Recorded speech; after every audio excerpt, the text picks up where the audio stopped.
The Colorado Plateau is a timeless highland. It spans across 4 states and hosts nearly 2 billion years of Earth geological history.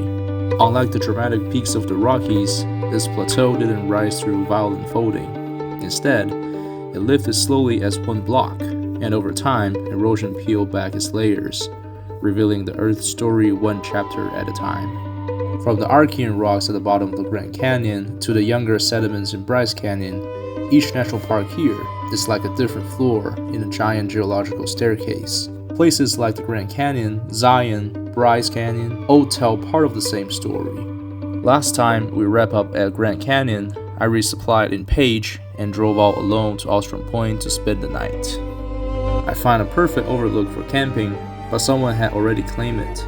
After a quick hello, I sat down with the driver, John, and we started talking. We covered everything from photography to artificial intelligence. It was a really interesting conversation. As the sun went down and the wind picked up, we both retreated into our campers.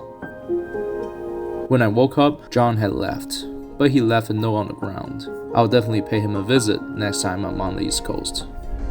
I met up with my friends from Dirt Boss and Page later that day.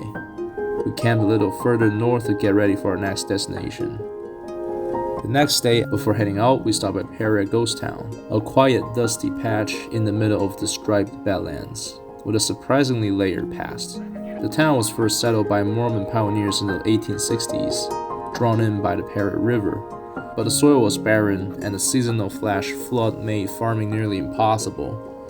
Within just 20 years, the town was abandoned. Years later, prospectors returned during a brief mining boom, hoping to strike gold, but the yields were low and Peria's remote location meant that dream didn't last.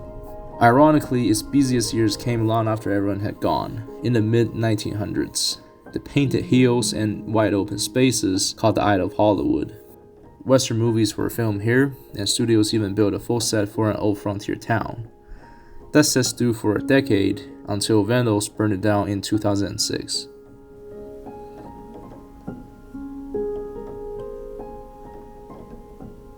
After Peria, we carried on toward White Pocket.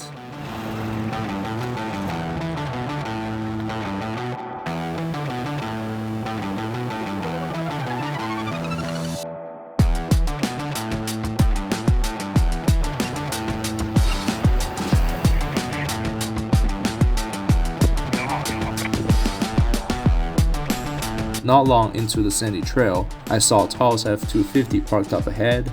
A 2-wheel drive RAV4 SUV was stuck deep in the sand.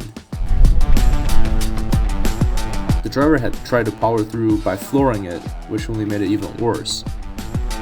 Tal was already trying to help, and I brought out my brand new recovery boards from Overland Expo. We got the car unstuck once, but it immediately got bogged down again because of the loose sand.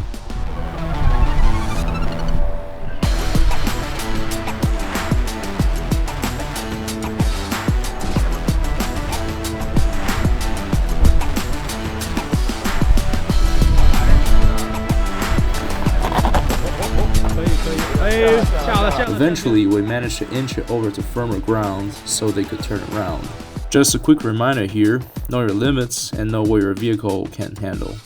Getting stuck out here in a remote desert area is risky and can block the road for others. If you're not prepared for soft sand, extreme heat, and isolation, it's better to turn around. By later afternoon, we reached White Pocket. I decided to cook for the crowd that evening, so I made a simple chicken stew with whatever is left in the fridge.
Living on the road makes it hard to cook like we used to back in Southern California, but so far I managed to hit about 70% of the dish with much less effort, so I'm pretty happy with that. I set my alarm early to catch a sunrise, but I forgot about the time zone difference between Flagstaff and Page. My phone went off an hour early, so I stood outside in the cold for a while before the sun actually came up. But the view over White Pocket was really stunning. After lunch, I drove north to Bryce Canyon and did a quick loop through Queen's Garden and Navajo trails.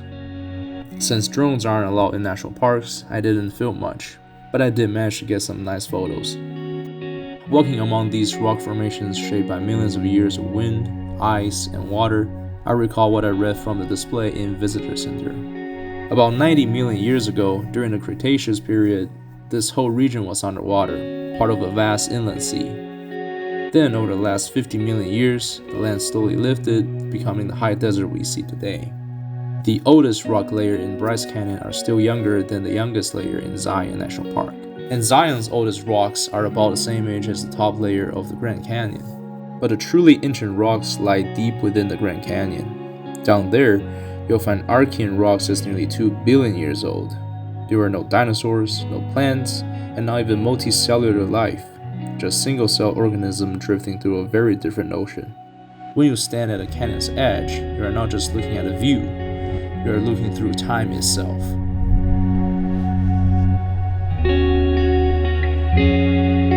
The next day, I visited some of Utah's most photographed places. One Overlook, Longdown Silver, and Factory Butte. Each of these spots showcase a different kind of desert beauty. Jagged ridge lines, soft pastel badlands, and stark monolith rising out of the earth like alien sculptures. They're stunning to look at, even if there's not much else to do here. Still, they are definitely worth a visit.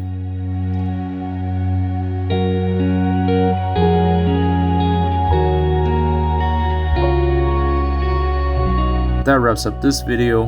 Next time I'll be heading into Colorado on an off-road adventure. Can you guess which trail I'm taking? Stay tuned to find out.